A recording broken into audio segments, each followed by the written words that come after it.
Me gusta escuchar libros mientras manejo al trabajo o preparo la cena. Es como viajar con un copiloto experimentado que puede guiarme a través de caminos por los que no he andado antes. O tener un invitado especial sentado a la barra de la cocina narrándome maravillosos relatos. Mi nombre es Sara González. Quiero invitarte a escuchar algunos de mis libros favoritos y comentar juntos de manera sencilla su contenido y mensaje, buscando agregar sabiduría a nuestra vida diaria.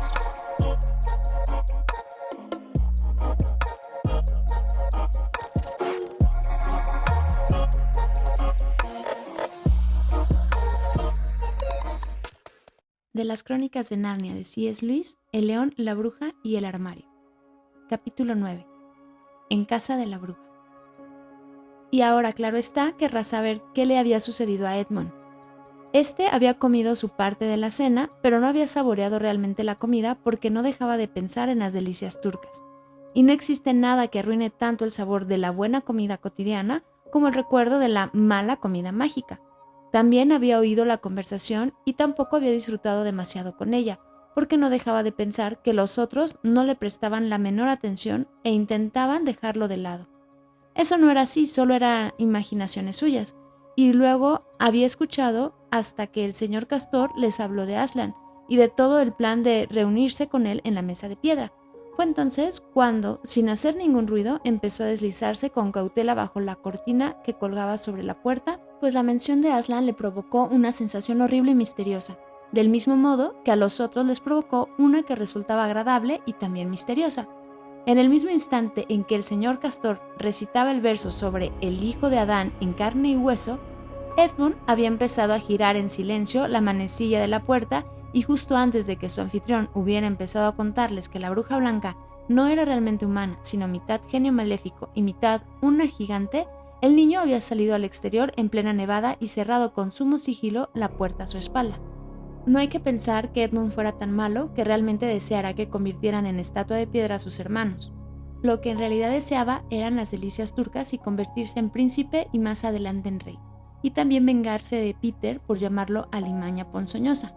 En cuanto a lo que la bruja pudiera hacer con los otros, no deseaba que ésta fuera especialmente amable con ellos.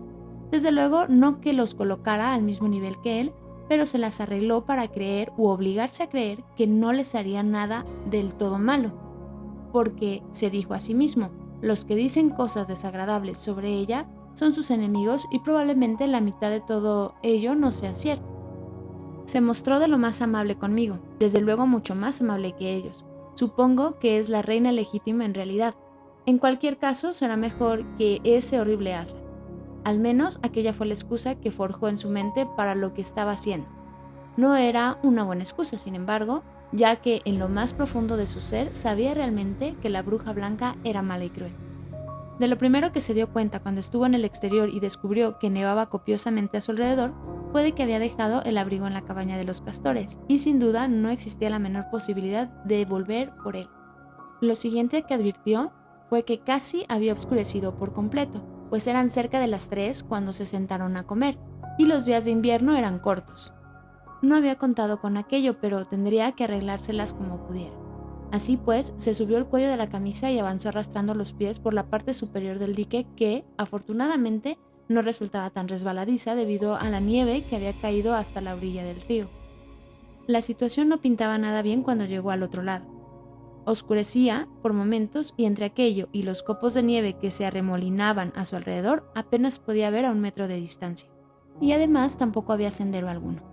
Cada 2 por 3 caía por profundos ventisqueros, resbalaba sobre charcos helados, tropezaba con troncos caídos, rodaba por empinados terraplenes y se despellejaba las piernas contra rocas y al final acabó mojado, helado y magullado de la cabeza a los pies. El silencio y la soledad eran espantosos. De hecho, realmente creo que habría abandonado todo el plan, regresado, confesado y hecho las paces con los otros si no se le hubiera ocurrido decirse a sí mismo, cuando sea rey de Narnia, lo primero que haré será construir unas cuantas carreteras decentes. Y claro está, aquello hizo que se pusiera a pensar en ser rey y en todas las otras cosas que haría, y eso lo animó una barbaridad. Acababa de decidir mentalmente qué clase de palacio tendría, cuántos coches, todo lo referente a su cine particular, por dónde discurrirían las principales vías férreas y qué leyes promulgaría contra los castores y diques. y estaba dando los últimos toques a algunas estratagemas para mantener a Peter en su lugar cuando el tiempo cambió. Primero dejó de nevar, luego empezó a soplar un viento fuerte y la temperatura se tornó gélida. Finalmente, las nubes se alejaron y salió la luna. Era una luna llena, y al brillar sobre aquella nieve hizo que todo quedara tan iluminado como si fuera de día, aunque las sombras resultaban algo desconcertantes. Jamás habría encontrado el camino si la luna no hubiera salido ya cuando alcanzó el otro río. No hay que olvidar que había visto al llegar por primera vez a la casa de los castores un riachuelo que desembocaba en el río más grande, algo más abajo.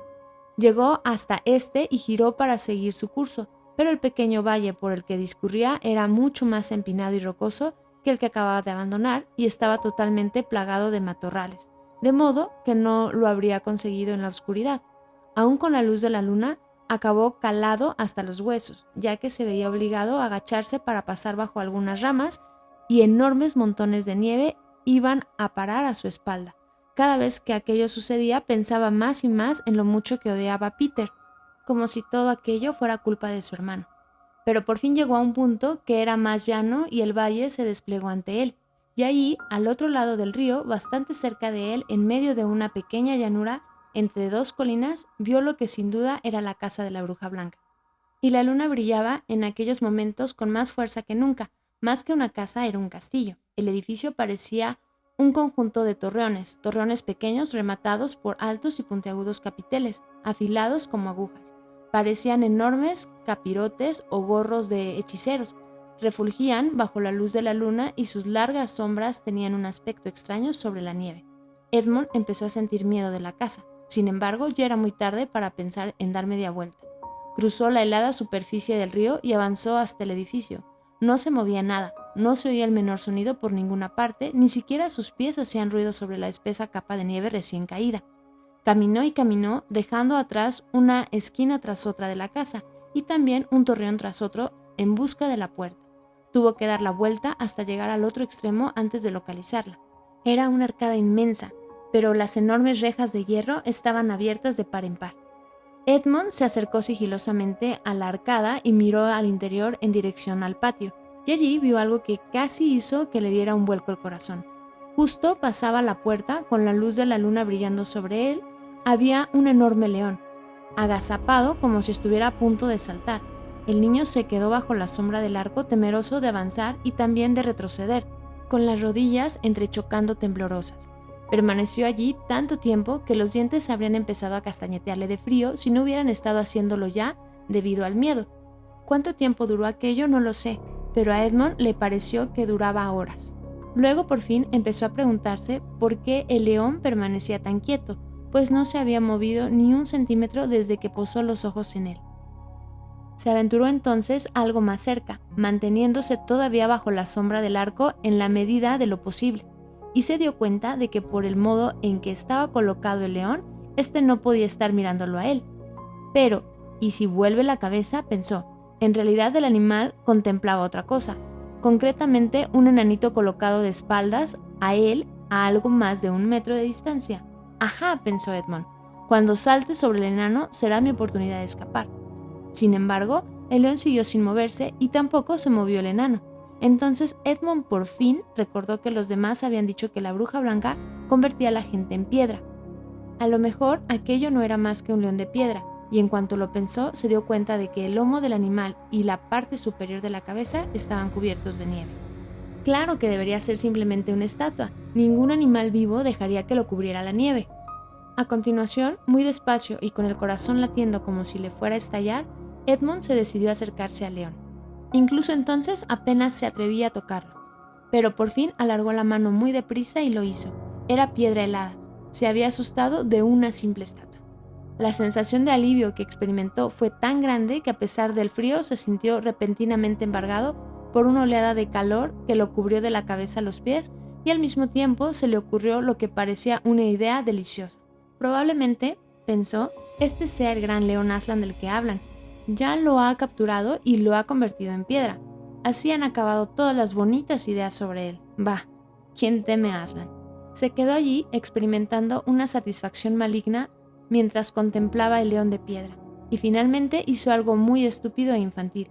Sacó un pequeño lápiz del bolsillo y garabateó un bigote en el labio superior de León y luego un par de lentes sobre los ojos. Al acabar, exclamó: «¡Ja! El estúpido y viejo Aslan. ¿Te gusta ser de piedra? Creías que eras magnífico, ¿no es cierto?». No obstante, a pesar de los garabatos, el rostro de la poderosa bestia seguía resultando tan aterrador, triste y noble, con la vista alzada bajo la luz de la luna, que a decir verdad, Edmund no se divirtió en absoluto burlándose de él. Dio media vuelta y empezó a cruzar el patio. Al llegar a su parte central, vio que había docenas de estatuas por todas partes, de pie aquí y allá, más o menos como están colocadas las piezas de un tablero de ajedrez en mitad de la partida. Había sátiros de piedra, lobos de piedra y osos, zorros y leopardos de piedra. Había preciosas figuras de piedra que parecían mujeres, pero que en realidad eran los espíritus de los árboles. Estaba la enorme figura de un centauro y de un caballo alado y una criatura alargada y grácil que Edmund supuso que era un dragón. Todos tenían un aspecto tan extraño allí de pie, naturales y al mismo tiempo inmóviles bajo la fría y radiante luz de la luna, que resultaba horripilante atravesar el patio. Justo en la parte central se erguía una figura enorme parecida a un hombre, pero tan alta como un árbol, con un rostro feroz, una barba enmarañada y un enorme garrote en la mano derecha. A pesar de que sabía que se trataba de un gigante de piedra y no de uno vivo, al niño no le gustó nada tener que pasar a su lado. Descubrió entonces que una luz tenue surgía de una entrada situada en el otro extremo del patio. Fue hacia allí. Había un tramo de escalera que ascendía hacia la puerta abierta y Edmund subió los peldaños. Atravesado, en el umbral yacía un lobo enorme. Todo va bien, se repetía para sí, una y otra vez. No es más que un lobo de piedra, no puede hacerme daño. Alzó la pierna para pasar por encima y al instante la enorme criatura se puso en pie, con todos los pelos del lomo bien erizados. Abrió las enormes fauces y dijo con voz gutural: «¿Quién anda ahí? ¿Quién anda ahí? No te muevas, extranjero, y dime quién eres». «Con su permiso, señor», contestó Edmund, temblando de tal modo que apenas conseguía hablar. «Mi nombre es Edmund, soy el hijo de Adán que su majestad encontró en el bosque el otro día y he venido a traerle la noticia de que mis hermanos se encuentran ahora en Narnia, muy cerca en la casa de los castores. Ella deseaba verlos». «Se lo diré a su majestad», respondió el lobo. «Entretanto, quédate aquí quieto en el umbral, si valoras tu vida». Dicho aquello, desapareció en el edificio. Edmund permaneció allí de pie y aguardó, con los dedos doloridos por el frío y el corazón latiéndole con fuerza en el pecho. Y al cabo, el enorme lobo Maugrim, jefe de la policía secreta de la bruja, regresó dando saltos y anunció: «Entra, entra, afortunado favorito de la reina». O tal vez no tan afortunado. Y Edmund entró, teniendo buen cuidado de no pisar las garras del lobo. Se encontró en un vestíbulo grande y lóbrego con muchas columnas, lleno igual que el patio de estatuas. La situada más cerca de la puerta era un pequeño fauno con una expresión muy triste en el rostro, y Edmund no pudo menos que preguntarse si no sería el amigo de Lucy. La única luz provenía de una solitaria lámpara y cerca de ella se sentaba la bruja blanca. «He venido, majestad», dijo Edmund, avanzando apresuradamente lleno de ansiedad. «¿Cómo te atreves a venir solo?», tronó la bruja en una voz terrible. «¿No te dije que trajeras a tus hermanos contigo?». «Por favor, majestad, he hecho todo lo que he podido. Los he traído bastante cerca. Están en una casita en lo alto del dique, justo río arriba, con el señor y la señora Castor». Una lenta y cruel sonrisa asomó el rostro de la bruja. «¿Es todo lo que tienes que decir?», inquirió. «No, majestad», respondió él, y procedió a contarle todo lo que había escuchado antes de abandonar la casa de los castores. «¿Qué? ¿Aslan?», exclamó la reina. «¿Aslan? ¿Es eso cierto? Si descubro que me has mentido...». «Por favor, no hago más que repetirle lo que dijeron», tartamudeó Edmund. Pero la reina, que ya no le prestaba atención, dio una palmada. Al instante hizo acto de presencia el mismo enano que Edmund había visto con ella la otra vez. «Prepara nuestro trineo», ordenó la bruja, «y usa arneses sin cascabeles».